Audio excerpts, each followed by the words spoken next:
فاروق اعظم رضی اللہ تعالیٰ عنہ اور حضرت عبداللہ ابن مسعود رضی اللہ تعالیٰ عنہ رات معمول کے مطابق دورہ کر رہے تھے۔ یہ میرے آقا فاروق اعظم رضی اللہ تعالیٰ عنہ کی سیرت کا ایک بہت اہم پہلو ہے کہ آپ اپنی رعایا کا معائنہ کرنے کے لیے دورہ فرماتے تھے، شہر شہر دورے کرتے تھے، ریاستوں کے دورے، اتنی بڑی ریاستیں مختلف علاقوں میں جا کر دورے کرتے تھے، عوام کو لے کر بیٹھتے تھے، ان سے ان کے احوال پوچھتے تھے، ان کی شکایتیں براہ راست سنتے تھے اور اس کے معاملے میں پوچھ گچھ کرتے تھے۔ انشاءاللہ موقع ملے گا تو واقعات بیان کروں گا۔ خیر، آپ دورہ فرما رہے تھے، حضرت عبداللہ ابن مسعود رضی اللہ تعالیٰ عنہ آپ کے ساتھ تھے۔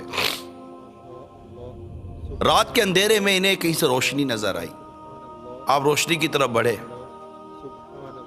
ایک گھر نظر آیا، اندر سے روشنی آ رہی تھی، آپ صحن میں داخل ہو گئے، بڑا عجیب منظر دیکھا، ایک بوڑھا شخص، ہاتھ میں شراب کی بوتل، سامنے عورت جو گا رہی تھی، آدھی رات کا وقت۔ فاروق اعظم رضی اللہ تعالیٰ عنہ نے فرمایا، میں نے آج رات اس بوڑھے شخص سے زیادہ شرمناک فعل کرتے ہوئے کسی کو نہیں دیکھا۔ وہ اپنے آخری وقت کے انتظار میں ہے مگر شراب اور کباب میں مست ہے، گناہوں کا بوجھ اٹھائے اپنے سر پر لادے جا رہا ہے۔ وہ برا شخص کہنے لگا، یا امیر المومنین، بلا شبہ میں جو کام کر رہا ہوں غلط کر رہا ہوں، شرمندگی اس کو ہوئی، لیکن علی جا آپ بھی تو تجسس کرتے ہوئے صحن میں داخل ہو گئے، آپ کو میرے دروازے سے آنا چاہیے تھا۔ اب غور کیجئے، اسلام کی اور دین کی یہ خوبصورت تعلیمات پر غور کیجئے کہ وقت کا حاکم امیر المومنین براہ راست اپروچ کر رہے ہیں کسی کرائم کی طرف، اور ڈائریکٹلی کرائم کرتا ہوا ایک شخص پا رہے ہیں، اس کو تنبیہ فرما رہے ہیں، اور وہ شخص اپنی اس غلطی کا اقرار کر کے آپ کو ایک گویا کہ مدنی پھول آپ کی بارگاہ میں بھی پیش کر رہا ہے کہ علی جا آپ بھی تو دیوار سے کود کر آئے، دروازے سے آ جاتے، کہ دروازے سے آنا یہ شرعی طریقہ تھا۔ تو فاروق اعظم رضی اللہ تعالیٰ عنہ نے کوئی وہ نہیں کہ میرے سامنے زبان چلاتے ہو، یوں کرتے نہیں، کچھ نہیں، آپ نے اسی وقت ریئلائز کیا، اور کتابوں میں لکھا ہے کہ فرمایا کہ تو نے سچ کہا۔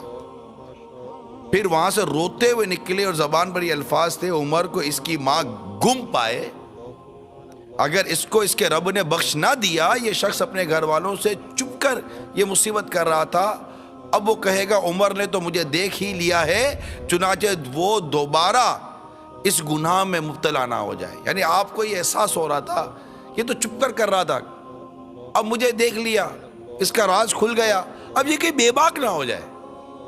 یار اب فاروق اعظم کو تو پتہ چل ہی گیا ہے رضی اللہ تعالیٰ عنہ میں کیا کرتا ہوں، چلو، ہوتا نا آدمی کی ایک حیا، ایک شرم جب ختم ہو جاتی ہے تو پھر بے باک ہو جاتا ہے۔ جیسے ہمارے روڈوں پر لوگ آدھے ننگے گھوم ہی رہے ہوتے ہیں، ان کو شرم نہیں آتی، آپ کو کوئی بولے کہ اس طرح گھومو تو آپ کی تو جان نکل جائے کہ نہیں یار میں ایسے کپڑے کیسے پہن سکتا ہوں۔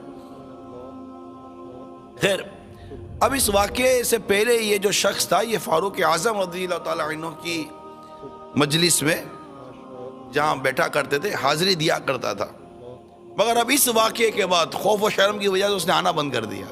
اس کا احساس تھا فاروق اعظم رضی اللہ تعالیٰ عنہ کو۔ خیر، کچھ عرصے کے بعد ایک روز وہ آپ کی مجلس میں نظر آ گیا، دور بیٹھا ہوا تھا۔ میرے آقا فاروق اعظم رضی اللہ تعالیٰ عنہ نے جب اس برے شخص کو دیکھا تو آپ نے اس کو اپنے قریب بلایا، یہاں ادھر۔ وہ سہما کیا، اللہ خیر کرے، میرے کو اپنے پاس بلایا ہے۔ وہ تھوڑا قریب آیا، آپ نے کہا اور قریب آؤ، وہ اور قریب آیا، آپ نے کہا اور قریب آؤ، وہ اور قریب آیا، آپ نے بالکل اپنے قریب بلایا، بالکل اپنے قریب، آپ کے بالکل قریب آ گئے۔ آپ نے کہا اپنا کان قریب کرو، اس نے اپنا کان قریب کیا، آپ نے فرمایا سنو، اس ذات کی قسم جس نے محمد صلی اللہ تعالی علیہ وسلم کو حق کے ساتھ رسول بنا کر بھیجا، میں نے جو اس روز دیکھا کسی شخص کو نہیں بتایا، کسی شخص کو نہیں بتایا، حتیٰ کہ ابن مسعود میرے ساتھ تھے، میں نے ان کو بھی اس رات کے بارے میں کچھ نہیں بتایا۔ اس شخص نے کہا یا امیر المومنین اپنا کان قریب کیجیے۔ سیدنا فاروق اعظم رضی اللہ تعالیٰ عنہ نے اپنا کان قریب کیا۔ اس شخص نے کہا اس ذات کی قسم جس نے محمد صلی اللہ علیہ وسلم حق کے ساتھ رسول بنا کر بھیجا، اس دن سے لے کر آج کی مجلس میں حاضری تک میں نے دوبارہ میرے آقا وہ کام بھی نہیں کیا۔ اب یہ کلمات جیسے ہی سیدنا فاروق اعظم رضی اللہ تعالیٰ عنہ کے کان میں داخل ہوئے، بے ساختہ بلند آواز سے نکلا اللہ اکبر، کیا اللہ اکبر، تکبیر نکل گئی میرے آقا فاروق اعظم رضی اللہ تعالیٰ عنہ کی زبان سے، جبکہ اتنے صحابہ اور دیگر لوگ بیٹھے تھے، کسی کو یہ نہیں پتا چلا کہ آپ نے یہ بے ساختہ تکبیر کیوں کہی تھی۔ یہ کیسا واقعہ تھا؟ مسلمانوں کی پردہ پوشی، پردہ پوشی۔ یعنی آپ غور کیجئے کہ آپ جس مکان میں داخل ہوئے تو باہر اس مکان کے کون تھے؟ حضرت عبداللہ ابن مسعود رضی اللہ تعالیٰ عنہ۔ کمال ہے میرے صحابہ کی سوچ پر، کروڑوں سلام میرے صحابہ کی سوچ پر کہ ابن مسعود رضی اللہ تعالیٰ عنہ نے پوچھا نہیں کہ اندر کیا ہو رہا تھا، آپ نے بتایا نہیں کہ اندر کیا ہو رہا تھا۔ یہاں تو ایک عام سا آدمی کسی کو نیکی کی دعوت دے دے تو آ کر یہ اپنے دیگر مبلغین کے پاس اس کے راز کھولتا ہے، وہ کیا کرے یار، مجھے تو موقع ملا، میں نے تو اس کو نیکی کی دعوت دے دی یار، کہ یہ کوئی برائی کرنے کی تھی۔ ارے خدا کے بندو، تمہیں خدا سے شرم نہیں آتی؟ تم اپنے ساتھیوں کے پاس، اپنے دوستوں کے پاس، اپنے دیگر مبلغین کے پاس کسی مسلمان کا عیب کھولتے ہو۔ اگر ایک باپ کو اپنے بیٹے کی بھی، بڑے بیٹے کی برائی نظر آئی، کیا ضرورت ہے وہ اپنے بیٹے، بڑے بیٹے کی برائی چھوٹے بیٹے کے سامنے ظاہر کر دے؟ میں پیٹ ہلکا نہ کروں؟ ارے خود ابا جان پیٹ ہلکا کرنے کا ہے؟ اپنی پیٹ کو قبر بناؤ۔ بلا اجازت شرعی آپ کے پیٹ میں رکھی بات کھلی کیسے؟ آپ نے کیسے ظاہر کر دیا؟ بلا اجازت شرعی بیٹے کی ماں کے پاس بھی اپنے بیٹے کی برائی کیوں بیان کی؟ بلا اجازت شرعی، بلا مسجد شرعی۔ ہمیں ایک مسلمان کے عیب چھپانے کا ڈھنگ نہیں آتا کیا؟